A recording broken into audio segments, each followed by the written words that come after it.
I show Maria how she can hold the saddle and at the same time be able to correct the horse. The rope is long enough for me to use both hands when putting the saddle on the horse, but short enough to correct if necessary.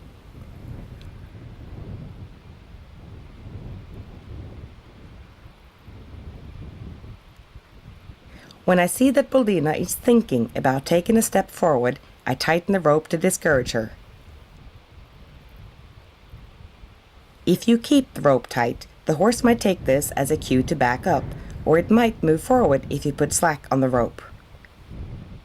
The horse must learn to remain standing without being held. This also gives you both hands free for tacking up. Timing is essential. Ideally, you should tighten the rope when the horse thinks about moving forward, even before it moves its legs.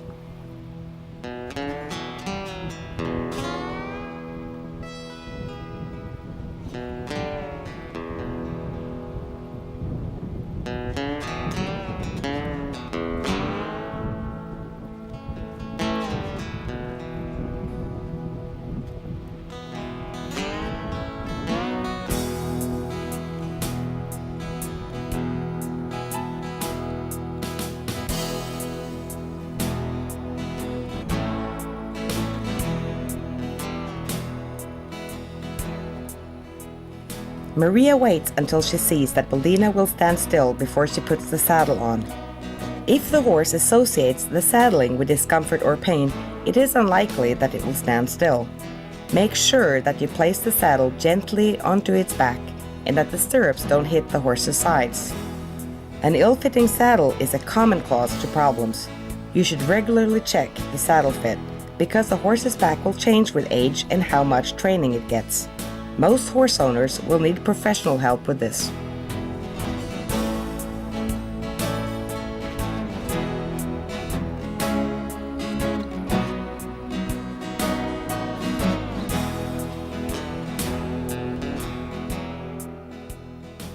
Here we can see what Boldina was like before she learned to stand still when being tacked up.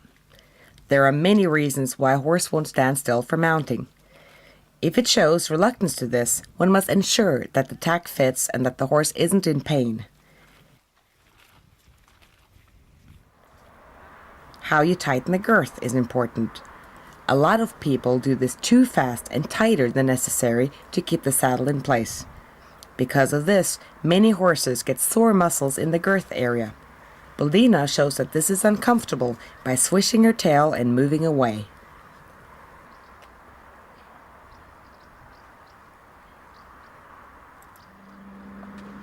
Actual mounting is often very unpleasant for the horse. When you mount a horse from the ground, the saddle gets pulled to the side and this puts pressure on the horse's spine.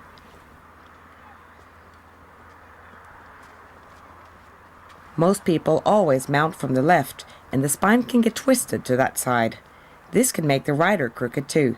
It's best for the horse if the rider uses a ramp or gets help from someone to mount.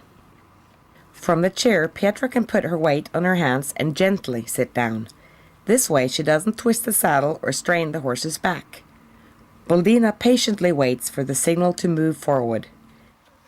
To teach her this, we use the same procedure as when we taught her to stand still to be tacked up. As she passes the ramp, the horse moves out her hindquarters. I ask her to turn around and come back. The signals used here are the same as when we practice trailer loading. It's a lot easier to teach the horse new things when you've spent time on the basic skills. Teaching Boldina to line up to the ramp was simple, since she had already learned to stand still with a person next to her. The main difference is that I now remain in one place while moving the horse around. When I ask Boldina to take a small step forward to get her lined up with the ramp, the horse goes past it. I just turn her around and start over. One must use small signals so the horse doesn't think it's supposed to walk past the ramp.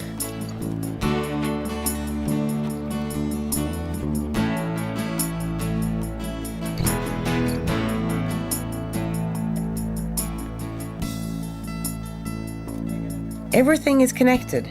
When the horse listens to you during the groundwork and trusts you as a leader, this will transfer to the riding. Give the horse the time it needs to really learn the basic skills. The horse's confidence will grow so that it will manage more complicated tasks later on.